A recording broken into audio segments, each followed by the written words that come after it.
Do you ever feel trapped?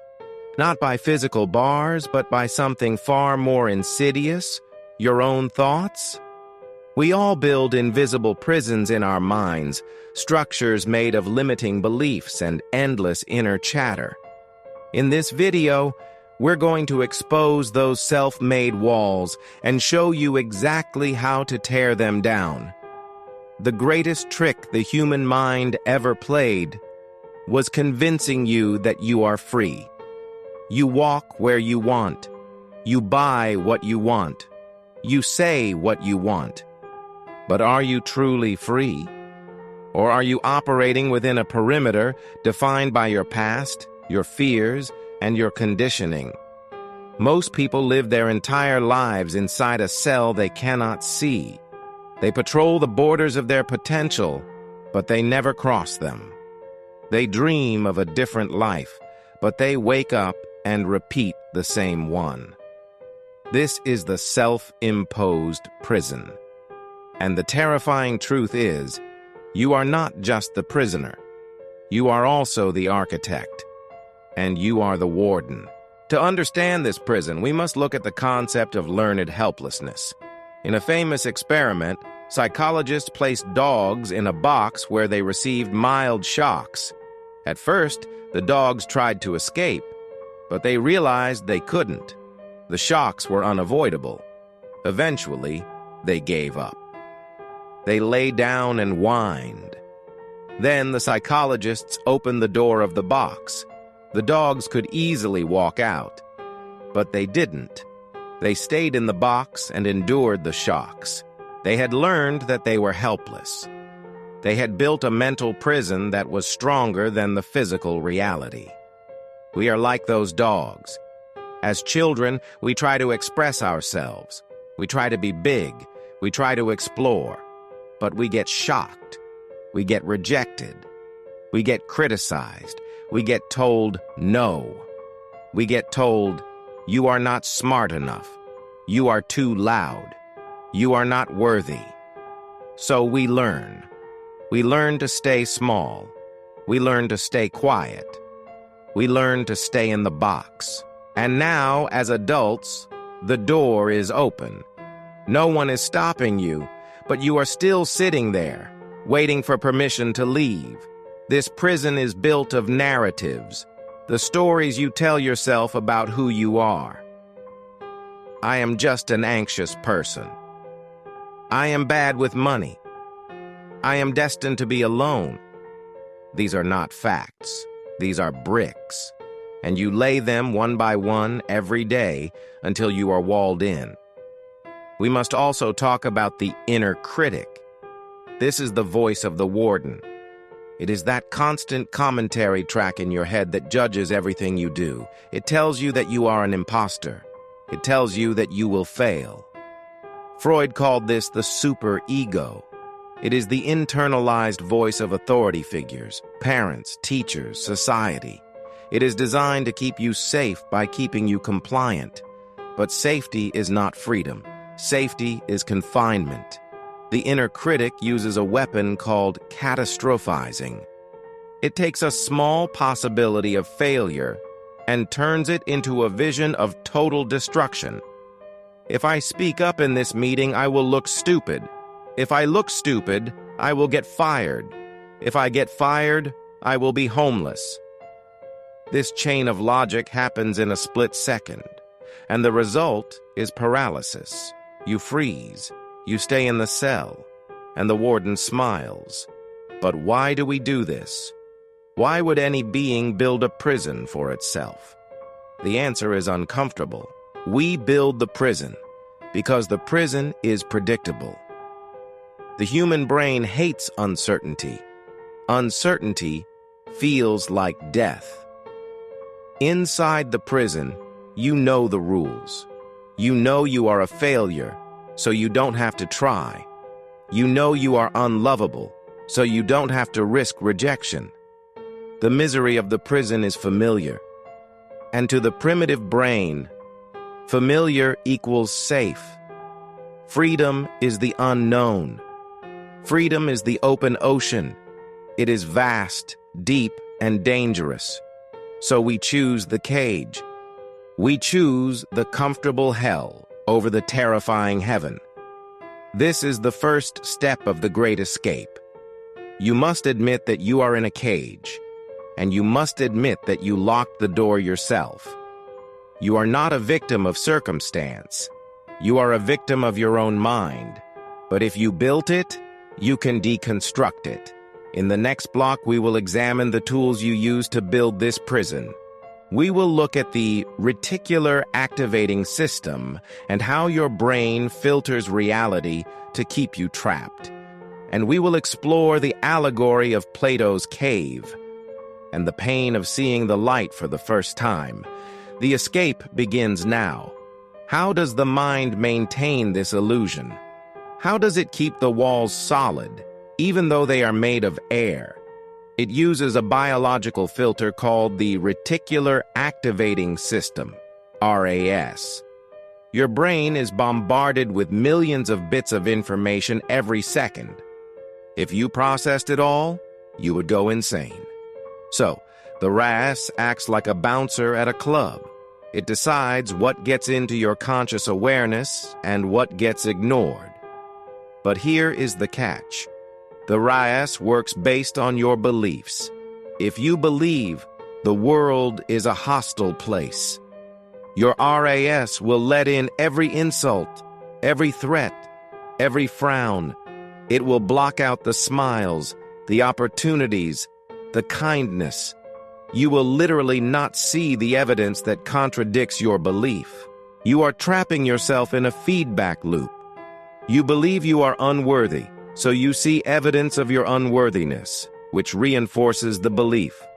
The walls of your prison are made of confirmation bias. You are the architect who only buys bricks that match the color of your pain. To escape, you must hack the RAS. You must realize that your perception of reality is not reality. It is a curated feed, and you have been curating a horror movie. This brings us to one of the oldest metaphors for the mental prison, Plato's cave. Imagine prisoners chained in a cave since birth. They are facing a blank wall. Behind them is a fire. People walk past the fire carrying objects, casting shadows on the wall. The prisoners watch the shadows. They name them. They study them. To them, the shadows are reality. They do not know that there is a world of color and light outside. One day, a prisoner escapes. He goes outside. The sunlight blinds him. It hurts his eyes. He is terrified. He wants to go back to the darkness. This is the pain of awakening. Breaking free from your mental prison is not a joyful event at first. It is traumatic. When you challenge your limiting beliefs, you feel dizzy. You feel lost. You lose your identity. If I am not the victim, who am I? If I am not the failure, who am I? You have to let the old version of you die in the cave, and that death is painful. Most people run back to the cave. They prefer the comfortable shadows to the blinding truth. They try to convince the others that the shadows are real. They attack anyone who tries to set them free. This is why personal growth is often a lonely journey. You are leaving the collective hallucination. You are stepping out of the matrix of social conditioning. Another structural beam of the prison is the fixed mindset. This is the belief that your traits are carved in stone. I am just not creative. I am just bad at relationships. This is a lie. Neuroscience has proven neuroplasticity. Your brain is not stone, it is clay. It changes shape based on what you do and what you think. Every time you think a thought, you strengthen a neural pathway.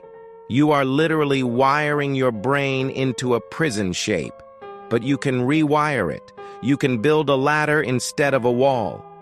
But you have to stop telling the old story, the story of your trauma, the story of your injustice. We cling to these stories because they give us significance. Look at how much I suffered. It becomes a badge of honor. But it is a heavy badge. It chains you to the floor. To escape, you must drop the story. You must forgive. Not because the people who hurt you deserve it, but because you deserve to be free of them. Forgiveness is unlocking the handcuffs. You realize that holding on to resentment is like drinking poison and expecting the other person to die. The poison is keeping you in the cell. The prison is also maintained by labeling. We stick labels on ourselves like barcodes. Introvert, depressed, lazy. These labels become self-fulfilling prophecies. If you label yourself lazy, you will act lazily to remain consistent with your identity. The human need for consistency is powerful.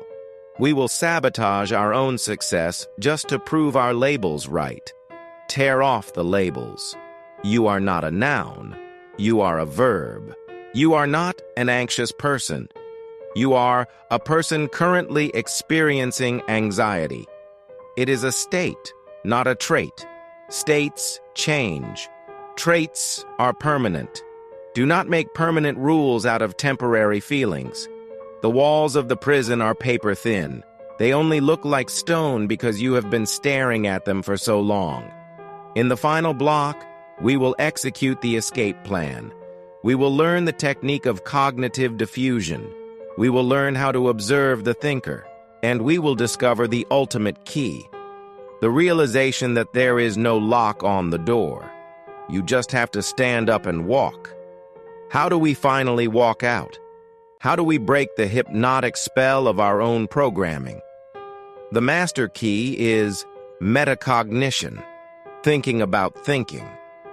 Most people are lost in their thoughts. They are the river. You must get out of the river and sit on the bank. You must become the observer. This is the core of mindfulness and meditation. It is the realization, I am having a thought that I am unworthy. Not, I am unworthy. Do you see the difference? One is a truth. The other is an event. This is called cognitive diffusion. You detach from the thought. You look at it like an object. Oh, look. There is that I'm a failure story again. Interesting. You don't fight it. You don't argue with it. You just watch it pass, like a cloud in the sky. The moment you observe the thought, you are free of it. Because the observer cannot be the observed. The prisoner cannot be the prison. If you can watch the prison, you are already outside of it. The next step is reframing. You must change the meaning of the data. The RAS looks for evidence of failure. You must manually force it to look for evidence of power. This is not positive thinking. This is accurate thinking. When you fail, the prison narrative says, see, you are incompetent. The freedom narrative says, I just found one way that doesn't work.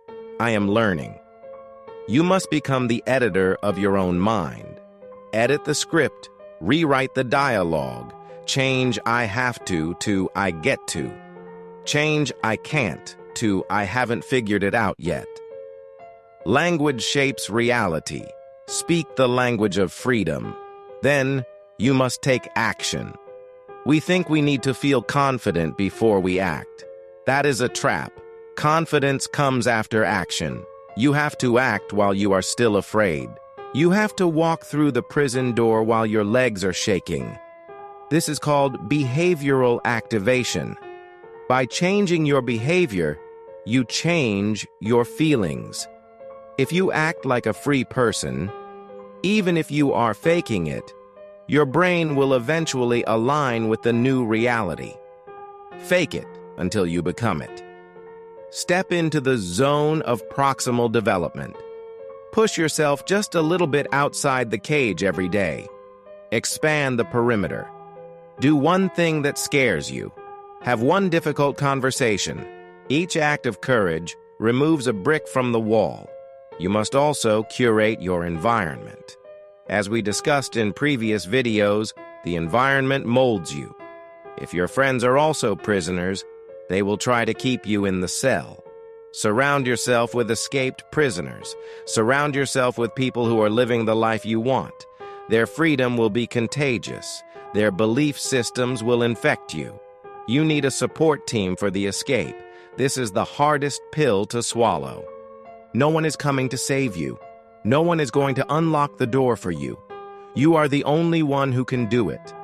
Blaming your parents, your ex, or the economy might feel good, but it hands the key to your cell over to them. If they caused your problem, then they have to fix it, and they are not going to fix it.